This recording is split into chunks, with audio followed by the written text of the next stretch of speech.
భారతదేశంలోనే ఈ యాసంగి పంటలో అన్ని రాష్ట్రాల కంటే ఎక్కువ వరి ధాన్యం కొనుగోలు, అదేవిధంగా కేంద్రానికి ఇచ్చే FCI రైస్ కింద తెలంగాణ రాష్ట్రం నెంబర్ 1లో ఉందనే విషయం నేను మనం చేస్తున్నాను.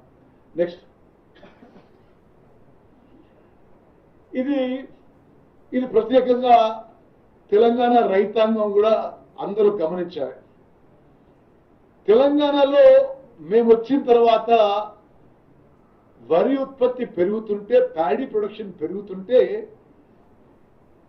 Every year every crop paddy production పెరుగుతుంటే కేంద్ర ప్రభుత్వము తెలంగాణ నుంచి కొనుగోలు చేసే FCI రైస్ తగ్గిస్తుంది. ముఖ్యమంత్రి గారు, నేను పలుమార్లు కేంద్రంలో కన్సర్న్ మినిస్టర్స్ అండ్ అధికారులతో కలిసి, అరే మీరు మా దగ్గర ప్యాడీ ప్రొడక్షన్ పెరుగుతుంది, మీరు గతంలో ఏ విధంగా అయితే ఫుల్ ప్యాడీ ప్రొడక్షన్ మీరు కొనుగోలు చేసినారో మేము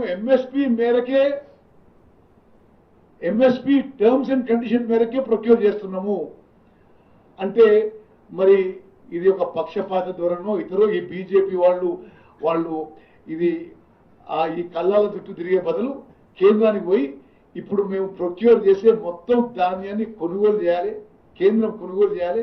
అదేవిధంగా ఇప్పటి వరకే మా ప్రభుత్వం 16,479 కోట్ల రూపాయలు అదనంగా ఖర్చు పెట్టినాం ఈ ప్యాడీ ప్రొక్యూర్మెంట్కి.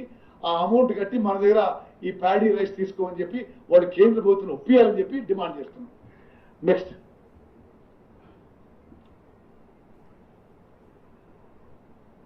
అదేవిధంగా ఎంతైతే వరి ధాన్యం ఉత్పత్తి అవుతుందో తెలంగాణలో, ఆ వరి ధాన్యం ఉత్పత్తిలో తక్కువ పర్సంటేజ్, తక్కువ టార్గెట్ తెలంగాణకే రావడం జరుగుతుంది. ఇప్పుడు ఉదాహరణకి ఇప్పుడు మీరు చాలా రాష్ట్రాలు చూసినాం, అంటే ధాన్యం ఎంత ఉత్పత్తి అవుతుంది, కేంద్రం ఎంత కొనుగోలు చేస్తున్న విషయం కూడా మీ అందరికీ తెలియజేస్తున్నాం. అంటే while production is going up, procurement from Telangana is being reduced by government of India. కానీ వాళ్ళు తగ్గించినా మేము మరి ప్రతి రైతు నుంచి ప్రతి గింజ కొనే విధంగా ముందుకు పోతున్న విషయం కూడా నేను మనం చేస్తాను. నెక్స్ట్,